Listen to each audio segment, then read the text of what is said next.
శివాయ.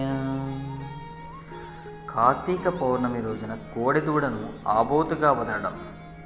కార్తీక మాసంలో కార్తీక వ్రతాన్ని ఆచరించలేని వారు వృషోత్సర్గము చేయడం వలన అదే ఫలితం ఉంటుంది. వృషోత్సర్గము అంటే కోడెదూడను అచ్చువేసి ఆబోతుగా వదలడం. అది ఇక ఊళ్ళో స్వేచ్ఛగా సంచరిస్తూ ఉంటుంది. ఎవరూ కూడా దానిని అడ్డుకోవడం, బంధించడం వంటివి చేయకూడదు.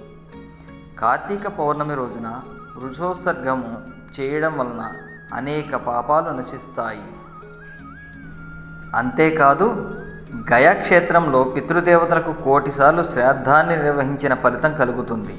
అందువలన కార్తీక పౌర్ణమి రోజున అలా చేయడం మంచిదని జనక మహారాజుతో వశిష్ఠ మహర్షి చెబుతాడు. ఇక కార్తీక పౌర్ణమి రోజున వివిధ రకాల ఫలాలను దానం చేయాలి. ఉసిరికాయను దానం చేసిన అనంతమైన పుణ్యఫలాలు చేకూరుతాయి. కార్తీకంలో ఉసిరికాయలు విరివిగా దొరుకుతాయి కనుక ఉసిరికాయను దానం చేసే అవకాశాన్ని ఎలాంటి పరిస్థితుల్లోనూ వదులుకోకూడదు అని చెబుతాడు. ఇక ఈ మాసంలో శివలింగమును దానం చేయవచ్చును. శివలింగమును దానం చేయడం వలన అనేక జన్మలుగా వెంటాడుతూ వస్తున్న పాపాలు పటాపంచలవుతాయి, అనేక దోషాలు తొలగిపోతాయి. అందువలన శివలింగ దానం చేయాలి. కార్తీక మాసంలో సాధ్యమైనంత వరకు ఇతరుల ఇళ్లలో భోజనం చేయకపోవడమే మంచిది. శ్రాద్ధములకు భోక్తముగా వెళ్ళడం, నువ్వుల దానం పెట్టడం వంటివి చేయకూడదు. అలాగే వెళ్ళరాని చోట్లకు వెళ్ళడం, తినరానివి తినడం వంటివి చేయకూడదు.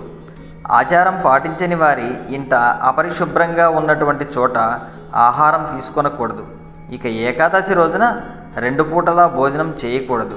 ముఖ్యంగా కంచు పాత్రలో భోజనం చేయకూడదు. ఈ మాసంలో సాధ్యమైనంత వరకు నదీ స్నానమే చేయాలి. అందుకు కుదరనప్పుడు చెరువుల్లో, కాలువలలో స్నానం చేయవచ్చును.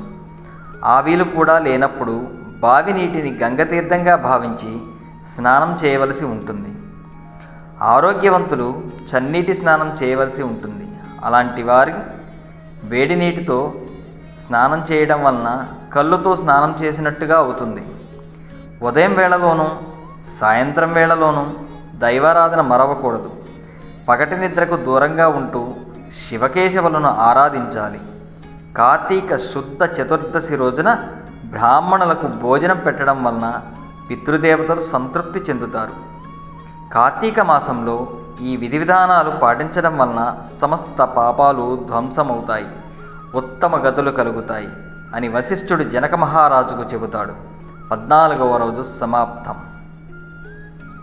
రేపటి భాగం ఇతరులు పెట్టిన దీపాన్ని తిరిగి వెలిగించడం వలన ఫలితం.